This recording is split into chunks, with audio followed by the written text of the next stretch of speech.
Joignez-vous à la discussion. Appelez ou textez le 187 Cube Radio 1877 827 2346. Philippe Richard Bertrand. Est-ce qu'il y a quelqu'un qui calcule? Je capote. T'imagines combien ça coûte? Entrepreneur et chroniqueur passionné. Qu'est-ce que tu veux de plus? Philippe Richard Bertrand. On va rejoindre Philippe Richard Bertrand. Bonjour Philippe Richard. Salut, comment ça va? Ça va bien. Je pense que ton intro qu'on vient d'entendre, mais y a quelqu'un qui sait combien ça coûte? Je pense que tes sujets d'aujourd'hui sont tout à fait en lien direct. Tu veux nous parler de Nordvolt et là, ce que ça coûte, c'est les délais. Combien ont-ils pu coûter? Tu as un chiffre, toi? Oui, en fait, ils ont perdu un contrat. Le fait que Nordvolt n'a pas réussi encore à prendre la cadence de production d'une usine normale fait en sorte qu'ils ont perdu un contrat de 3 milliards. C'est pas petit, là, 3 milliards. L'acheteur était BMW, donc BMW est actionnaire de Nordvolt. En plus, alors, ça fait vraiment brouillon. Mais ça fait plusieurs fois que je le dis. Si on se rappelle de l'histoire de Tesla, ok, parce que Tesla est une des grandes aventures d'industrialisation de quelque chose des dernières années. Mm-hmm. Ford sait comment faire un auto parce qu'ils font un auto depuis 100 ans peut-être.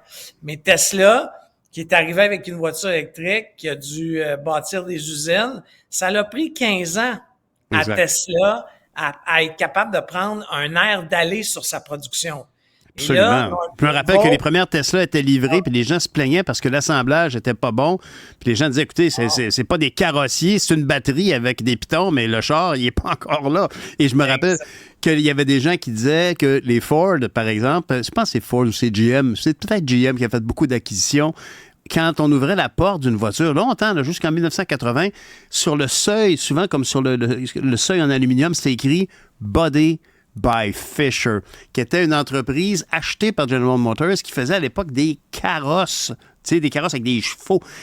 Faire un auto, c'est pas juste un moteur, c'est pas juste l'ordinateur qui est dans le tableau de bord. Alors, ça a été une longue courbe d'apprentissage et un investissement à très long terme, 15 ans. Je suis pas surpris de ce que tu me dis là. Non, mais c'est pour ça qu'aujourd'hui, on pense que Nordvolt, qui n'a pas réussi encore à régler ses problèmes d'assemblage à sa première usine dans son pays d'origine, en Scandinavie. Il faut pas penser que l'usine au Québec va se mettre à produire des batteries sans problème la première année de production. Là. Alors, le ciel s'assombrissait déjà pour la filière batterie pour plein de raisons. Il y a un autre projet à Bécancour qui est carrément arrêté. Ils ont carrément laissé la charpente de l'usine sans rien d'autre. Philippe Richard, là, j'ai une question vraiment qui me turlupine. Là. La première chose, c'est le retard de livraison qui a fait que Nordvolt a perdu ce contrat de 3 milliards de dollars avec BMW. C'est en lien avec un problème de production dans une usine, pas l'usine du Québec. Il y avait dans une usine... Non. Bon, alors déjà, ce que ça illustre, c'est qu'effectivement, même quand ça a l'air d'être déjà bien parti, il peut y avoir des délais de production et de graves conséquences. On le voit d'ailleurs chez Autobus Lyon, théoriquement, le carnet de commande est plein, puis ça va quand même pas bien. Alors, c'est très complexe, ça a bien raison. Mais ici, tu me dis que là, ça va pas bien dans la filière batterie. Explique-moi. Je suis surpris parce que j'ai travaillé vraiment, là, personnellement, j'ai fondé la coalition de l'auto électrique pour les élus de Longueuil. Je suis un militant de l'électrification des transports depuis longtemps. Puis j'ai l'impression que ça va bien. Il y a de plus en plus d'auto électriques. On fait le plein au Québec. Il me semble que ça va bien. Mais c'est pas la première fois que des indices sortent pour dire que la filière batterie, il y a des chaos dans la route. Il y a du chaos, des chaos sur la route. Qu'est-ce que c'est? Pourquoi? En fait, c'est juste des indicateurs économiques. Ce qu'il faut savoir, c'est que les ventes chez Tesla sont en train de ralentir de façon épeurante. C'est normal. Tesla en a peur. Je sais pas si t'es allé du côté de l'Asie, là, mais moi, j'ai des amis qui sont allés en Asie, là, qui ont essayé des voitures électriques qui se vendent une fraction du prix d'une Tesla ou d'une voiture électrique nord-américaine ou japonaise. Oui, des BYD, il y en a à Montréal. Là. Il y a quelques taxis BYD qui sont de cette fabricant-là.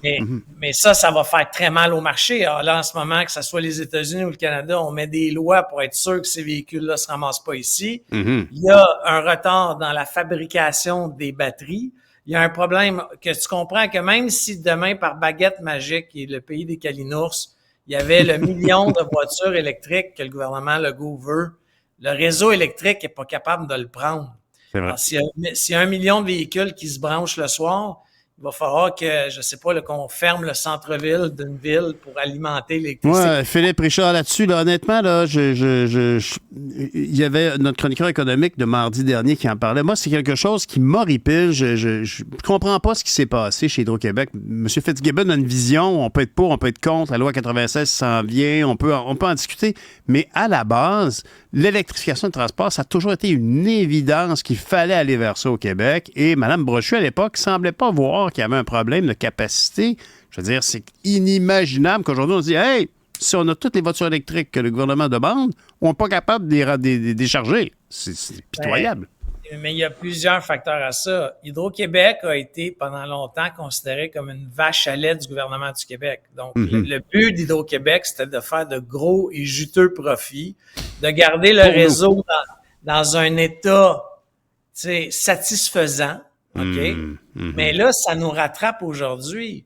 Alors, tu peux pas demander à une société d'État de garnir l'État d'1 milliard de profits par année, mais qu'en même temps, tiens ton réseau à jour, réfléchis à la capacité qu'on va avoir de besoin dans 10, 15, 20 ans.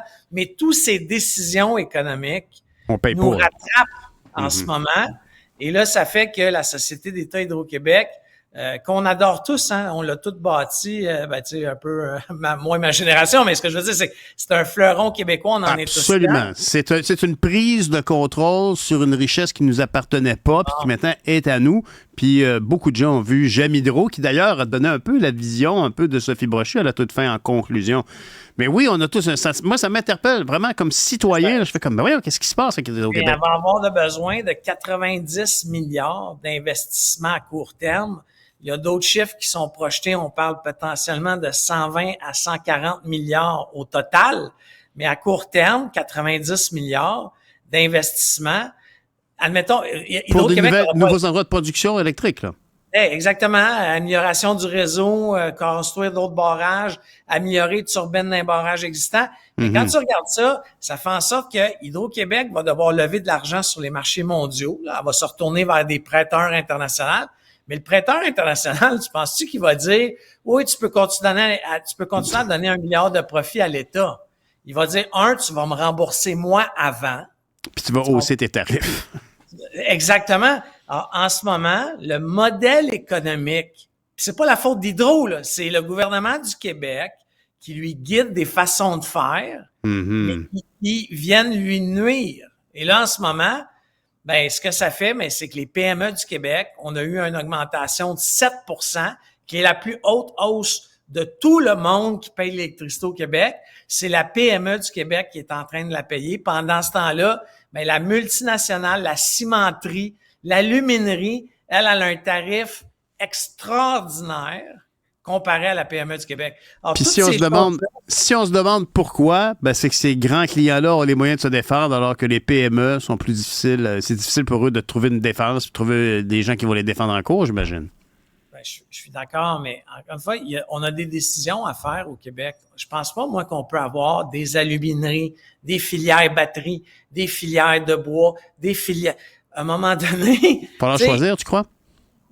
On n'aura pas le choix parce que moi, s'il y a une chose que je sais faire, là, Pierre, c'est compter dans la vie. Là. Puis moi, je regarde, là, je compte tout ce qui est dépensé en ce moment. Là. Puis, c'est quoi? Ils vont augmenter nos impôts à 60% de mon salaire. Il y en a plus d'argent. On dépense déjà l'argent en ce moment là, qui va être perçu dans 20 ans. Arrête. C'est décourageant. Oui. Voyons donc. Oui, en ce moment, on est en train d'hypothéquer les enfants de mes enfants. Tu comprends? Mais écoute, cette discussion est un peu hors sujet, mais c'est tellement important. Non, mais c'est vrai, c'est la levée d'impôts, c'est une capacité financière fantastique pour un État, mais en ce moment, la fiscalité a-t-elle besoin d'un grand ménage? Y a-t-il des gens qui... Tu sais, je veux dire, Warren Buffett aux États-Unis ne cesse de dire que lui, il paye à peu près pas d'impôts, puis il pense qu'il y a beaucoup de gens qui devraient payer plus d'impôts. La vérité, c'est qu'on a de plus en plus de besoins en tout genre. Santé, éducation, les routes, tout ce qu'on veut. Il y a tellement de besoins. On parlait des policiers qui ont besoin de support, les victimes de violences conjugales qui ont besoin de maison. Tout ça, ça demande des impôts. Alors... qu'est-ce qu'on peut faire pour générer plus d'impôts sans égorger tout le monde? Y a-t-il quelque chose qu'on peut faire? En fait, c'est que le gouvernement du Québec doit développer des nouvelles sources de revenus. Puis, tu sais, je pourrais t'en parler ad nauseam. Mais est-ce que tu sais qu'au Québec, si tu as une compagnie d'eau puis tu pompes l'eau du sol québécois, ta redevance sur l'eau, c'est des peanuts. Ces entreprises-là font des millions de profits sur de l'eau qui appartient à l'humanité. Puis la seule raison pourquoi ils ont eu le droit de faire ça, c'est qu'ils ont acheté un bout de terrain puis ils ont mis une pompe. OK, bon, ça c'est un. Le minerai. Oui, vas-y. Le minerai qu'on extrait, OK? Tu comprends qu'au Québec, on traite pas le minerai. On prend le minerai, on l'envoie dans un autre pays et le produit fini nous revient. OK? C'est à réfléchir. Pourquoi qu'on traite pas le minerai ici? Tu comprends? Bien sûr. En plus, écoute, c'est pas d'hier. Je me souviens, quand j'étais petit, on me parlait de Sidbeck d'Osco. Ben, c'est pour ça que, ben, tu sais, puis là, il y a eu plein de mauvais investissements aussi. Qu'on peut connaître, j'en connais plusieurs, mais encore une fois, il y a des réflexions stratégiques à avoir. Il faut arrêter de penser de comment qu'on va faire la paye demain, OK? Et comment qu'on va dans 10 ans. Puis c'est ça le problème. C'est que comme on a des élections aux 4 ans, OK? Puis je vais un peu louper sur mon deuxième sujet. Oui, c'est bon, bravo. Mais tu sais, comme on a des élections dans 4 ans, OK? Le gouvernement, là, sa vue d'horizon, là, c'est comment je peux être réélu dans 5. Parce que tu t'es élu pour 4. Bien sûr. Alors, ce qui fait en sorte qu'il n'y a pas de projet à long terme. Le gouvernement qui arrive peut renverser le projet de l'autre qui est arrivé.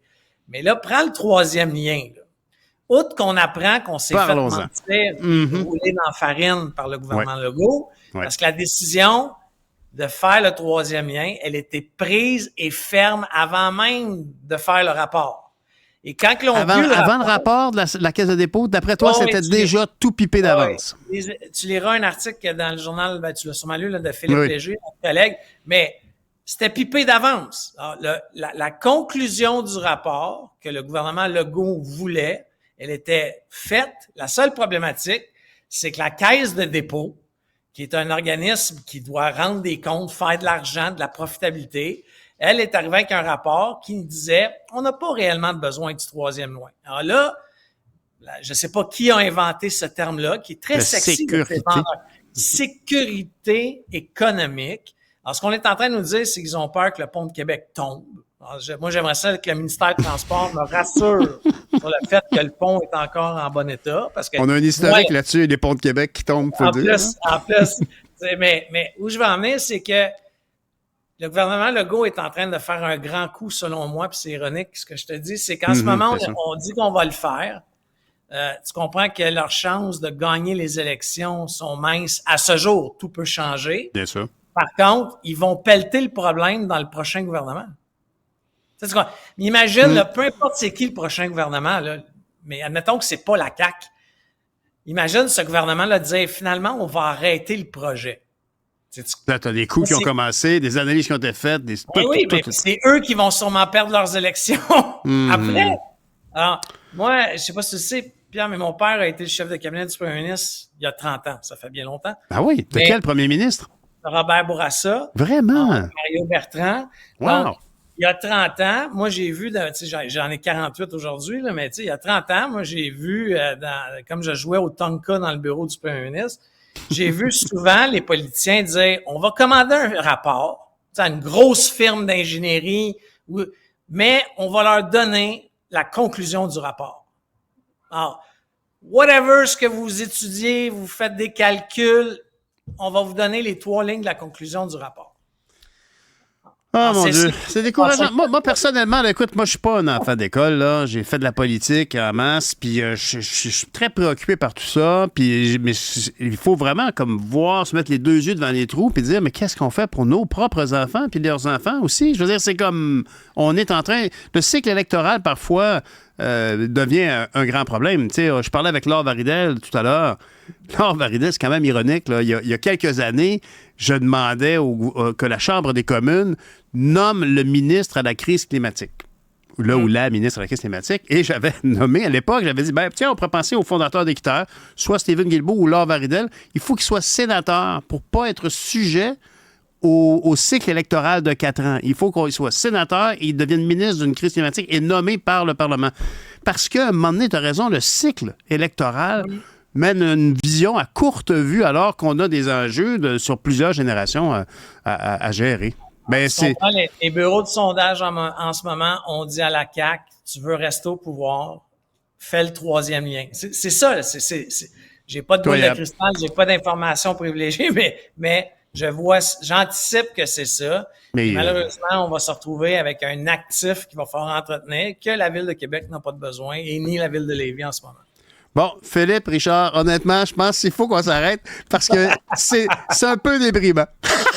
Mais on se reparle la semaine prochaine. À mardi. Ben, merci beaucoup. Bonne fin de semaine.